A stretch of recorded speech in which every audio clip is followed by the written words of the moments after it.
दोस्तों हिंदू मुसलमान करके अपने दोयम दर्जे की मार्केटिंग के जरिए रूह अफ़ज़ा जैसे ब्रांड की इमेज को बर्बाद करने वाले योग गुरु रामदेव पर अब कोर्ट ने शिकंजा कस दिया है। कोर्ट ने रामदेव को न केवल फटकार लगाई है बल्कि अब कोर्ट ने रामदेव के लिए और मुश्किल भी खड़ी कर दी है।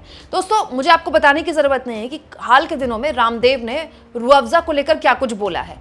अपने ब्रांड पतंजलि का एक शरबत प्रमोट करने के लिए रामदेव ने रूह अफ़ज़ा के लिए शरबत जिहाद फैलाने के आरोप तक लगा दिए और ये तक बता दिया कि रूह अफ़ज़ा से जो कमाई होती है उससे मदरसे बनते हैं और ये होता है और वो होता है।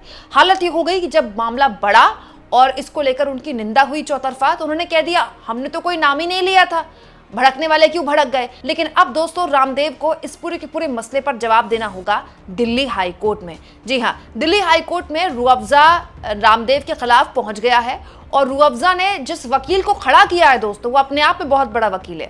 दोस्तों देश के बहुत बड़े जाने माने वकील, सबसे महंगे वकीलों में से एक मुकुल रोहतगी ने आज रूह अफ़ज़ा के मामले में दिल्ली हाई कोर्ट का दरवाज़ा खटखटाया और दिल्ली हाई कोर्ट में रूह अफ़ज़ा जिस ब्रांड का है हमदर्द उसके वकील के तौर पर रिप्रेजेंट किया हमदर्द ब्रांड को, यानी कि आप कह सकते हैं रूह अफ़ज़ा को रिप्रेजेंट किया वरिष्ठ वकील मुकुल रोहतगी। और उन्होंने कहा ये एक शर्मनाक मामला है जो रूह अफ़ज़ा उत्पाद की निंदा से कहीं आगे जाकर सांप्रदायिक विभाजन का भी मामला है। आगे जो मुकुल रोहतगी ने कहा वो ये है रामदेव की टिप्पणी नफरत फैलाने वाले भाषण के समान है। दोस्तों आगे मुकुल रोहतगी ने कहा his remark Ramdev was attacked Hamdard on the basis of religion as he named it sharbat jihad. मतलब रामदेव ने हमदर्द के इस शरबत को शरबत जिहाद कहा और रिलीजन के बेसिस पर, धर्म के आधार पर उसको निशाने पर लिया।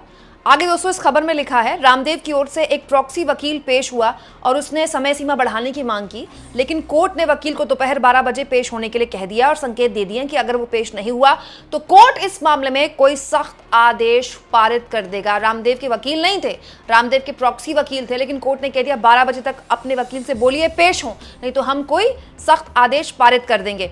दोस्तों यहाँ मैं आपको बता दूं इस महीने रामदेव ने अपनी, आप जानते हैं रामदेव सोशल मीडिया में अपने अलग अलग प्रोडक्ट्स को प्रमोट करते रहते हैं, वो हाथ में लेकर आए अपने पतंजलि का उनका कोई शरबत होगा और उस शरबत को प्रमोट कर रहे थे। लेकिन प्रमोट करते करते उन्होंने न केवल मर्यादा लांघी बल्कि खुले आम अपने प्रोडक्ट को प्रमोट करने के लिए दूसरे प्रोडक्ट को नीचा दिखाते हुए कहा अगर आप वो शरबत पिएंगे तो मस्जिद और मदरसे बनेंगे और पतंजलि का शरबत पिएंगे तो गुरुकुल बनेंगे, आचार्य कुलम बनेगा, पतंजलि विश्वविद्यालय और भारतीय शिक्षा बोर्ड आगे बढ़ेगा। इसीलिए मैं कहता हूँ ये शरबत जिहाद है। जैसे लव जिहाद, वोट जिहाद चल रहा है, वैसे ही शरबत जिहाद भी चल रहा है। अब रामदेव के इस बयान के बाद तो गोदी मीडिया ने उनका बयान हाथों हाथ ले लिया। आपको तो पता ही आधे से ज़्यादा चैनल्स में तो रामदेव के ऐड चलते हैं, लगभग सारे चैनल्स में उनके प्रोडक्ट्स के स्पॉन्सर्स हैं। सारे चैनल्स में आप देखिएगा हेडलाइन जब चलती हैं उससे पहले उनके प्रोडक्ट्स के स्पॉन्सर्स चलते हैं और आधे से ज़्यादा चैनल्स में तो सुबह बैठकर रामदेव योग सिखाते हैं। तो सारे चैनल्स ने उनको उनके बयान को लगे हाथ ले लिया। उसके बाद हमदर्द पर टिप्पणियाँ करनी शुरू कर दी, रूह अफ़ज़ा पर टिप्पणियाँ करनी शुरू कर दी। बताइए दोस्तों वो शरबत जो हम बचपन से पी रहे हैं, जो आज़ादी से पहले भी हमारे देश में बन रहा था, इतना पुराना ब्रांड जो दुनिया भर में भारत से जाता है। शरबत सिर्फ दोस्तों रूह अफ़ज़ा के लिए भारत में नहीं पिया जाता, दुनिया भर में एक्सपोर्ट होता है। रूह अफ़ज़ा एक ब्रांड है, रूह अफ़ज़ा जो भारत में बना है, जो भारत के अलावा दुनिया भर में पसंद किया जाता है। उस ब्रांड के खिलाफ रामदेव ने ये बात बोली और गोदी मीडिया उसको हाथों हाथ ले गई। लेकिन जब चौतरफा निंदा हुई तो रामदेव कहने लगे हमने किसी का नाम थोड़ी लिया था। सब जानते हैं तो दोस्तों रामदेव ने किसके लिए बात बोली थी। अब रामदेव ने भले ही अपने बयान से पल्ला झाड़ लिया हो, लेकिन दिल्ली हाई कोर्ट ने सख्त तौर पर इस पूरे के पूरे मसले पर जो बयान दिया है वो चिंता पैदा करने वाला है दोस्तों रामदेव की। दोस्तों दिल्ली हाई कोर्ट ने रामदेव के इस बयान पर टिप्पणी करते हुए कहा आज अदालत की अंतरात्मा को ये जो बयान है ये झकझोर कर रख दिया। साथ ही ये भी कहा कोर्ट ने कि इसकी कोई माफी नहीं है। दोस्तों जैसे ही दिल्ली हाई कोर्ट ने रामदेव के वकील को 12 बजे तक का वक्त दिया, रामदेव के वकील सकपका गए। यानी आप कह सकते हैं कि वो रामदेव जो रूह अफ़ज़ा को लेकर अनर्गल बयानबाजी कर रहे थे, उनके वकील कोर्ट में ये तक कहने लगे कि रामदेव ने जो वीडियो बनाई थी वो वीडियो वगैरह सब हटाने के लिए रामदेव तैयार है। यानी कि आप कह सकते हैं कि कोर्ट के सख्त रुख के बाद और रूह अफ़ज़ा के कड़ी आपत्ति के बाद आखिरकार रामदेव को कोर्ट के समक्ष घुटने टेकने पड़े। दोस्तों क्या हुआ है मैं आपको बताती हूँ। 12 बजे तक का वक्त दिया था दोस्तों। जब 12 बजे से सुनवाई शुरू हुई तो सीनियर वकील राजीव नायर पेश हुए रामदेव की तरफ से, और उन्होंने कहा कि हम जो वीडियो है वो हटा रहे हैं जहां पर वीडियो पोस्ट की गई थी रूह अफ़ज़ा को लेकर, और हमने पहले ही इसको लेकर आदेश जारी कर दिए हैं और अब हमें लगता है कि ये मामला खत्म हो गया है। उसके बाद कोर्ट ने जो टिप्पणी की रामदेव के वकील के सामने रामदेव की उस वीडियो को लेकर, वो तो और हैरान करने वाली थी। कोर्ट ने कहा, I couldn't believe my years and eyes when I saw this. Court ने कहा कि मुझे अपने कानों पर, अपनी आंखों पर विश्वास नहीं हुआ जब मैंने देखा, वीडियो देखा। मतलब आप सोचिए, कोर्ट भी हैरान था बाबा रामदेव की उस वीडियो को लेकर जिसमें वो एक ब्रांड को शरबत जिहाद की तुलना कर रहे थे एक ब्रांड से।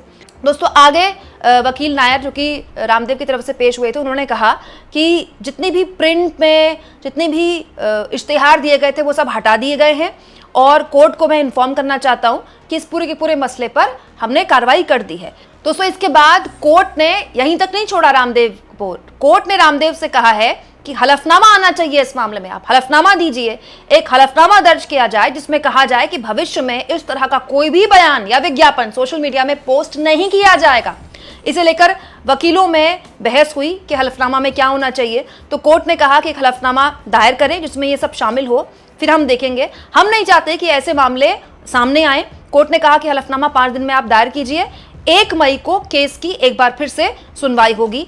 मैं आपको याद दिला दूं दोस्तों कि हाईकोर्ट ने इस वीडियो के लिए बहुत ही गंभीर टिप्पणियां की। हाईकोर्ट ने आज ये कहा कि ये बयान अदालत की चेतना को झकझोर देने वाला है। मतलब अदालत रामदेव पर एकदम अटैकिंग मोड में था और रामदेव को बात समझ में आ गई कि अब कोर्ट में किंतु परंतु चलेगा नहीं, इसलिए रामदेव ने कह दिया हम वीडियो हटाने को तैयार हैं।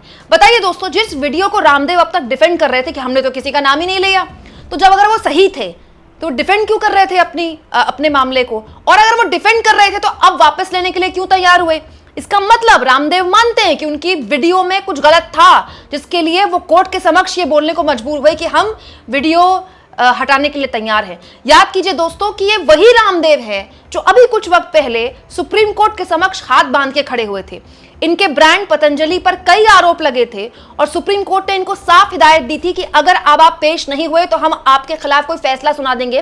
तब आपको याद होगा कई हियरिंग में रामदेव और पतंजलि योगपीठ के आचार्य बालकृष्ण को सुप्रीम कोर्ट में पेश किया गया और रामदेव और आचार्य बालकृष्ण इस तरह से हाथ बांधकर सुप्रीम कोर्ट के समक्ष खड़े थे, एक तरह से गिड़गिड़ा रहे थे, सुप्रीम कोर्ट से माफी मांग रहे थे और लगातार रामदेव की ब्रांड की और खुद उनकी काफी किरकिरी हुई इस मामले में, जिसकी वजह से उनको और पैसे फूकने पड़े न्यूज चैनल्स में। लेकिन उसके बावजूद भी रामदेव ने सबक नहीं लिया और एक ब्रांड की इमेज को ऐसे टार्निश करने की कोशिश की। लेकिन उस ब्रांड ने भी हार नहीं मानी दोस्तों। मानना पड़ेगा कि हमदर्द न केवल दिल्ली हाईकोर्ट गया बल्कि उन्होंने एक बहुत काबिल वकील खड़ा किया और कोर्ट को सूचित किया कि हर लिहाज से ये ब्रांड को टार्निश करने वाला है और एक धर्म विशेष को आप कैसे टारगेट कर सकते हैं। आपको अपना शरबत बेचना है, बेचिए, आप तो अपना कोरोनिल भी बेच रहे थे। रामदेव ने दावा किया था बीच कोविड में कि उनका कोरोनिल जो है वो कोविड महामारी ठीक कर देगा। बताइए पूरी दुनिया में वैक्सीन निकली नहीं थी लेकिन रामदेव ने अपनी वैक्सीन निकाल दी थी। क्या हुआ उसका? कोरोनिल ने कितने लोगों को ठीक किया, ये अपने आप में सवाल है। लेकिन रामदेव लगातार या तो मेडिकल साइंस पर सवाल उठाते रहे हैं या फिर वो दूसरे ब्रांड्स पर सवाल उठाते रहे हैं, लेकिन इस बार उनको पंगा महंगा पड़ गया। बड़ा सवाल यह है दोस्तों कि रामदेव जिस वीडियो को हटाने के लिए आज कोर्ट में राजी हुए, क्या वीडियो बनाते वक्त उनको एहसास नहीं था कि वो क्या कर रहे हैं? और दूसरा, उनकी वीडियो से जिस ब्रांड को नुकसान हुआ है उसकी भरपाई कौन करेगा? रामदेव जैसे लोगों पर क्या कोई सख्त एक्शन नहीं होना चाहिए ताकि एक को सबक मिले और बाकी के बाकी टाइट हो जाए? कमेंट बॉक्स में जरूर लिखें और जितना हो सके दोस्तों चैनल को शेयर करें, सब्सक्राइब करें और थैंक्स और ज्वाइन किए ऑप्शन से दोस्तों अगर आप चाहें तो कुछ आर्थिक मदद भी चैनल की जरूर करें।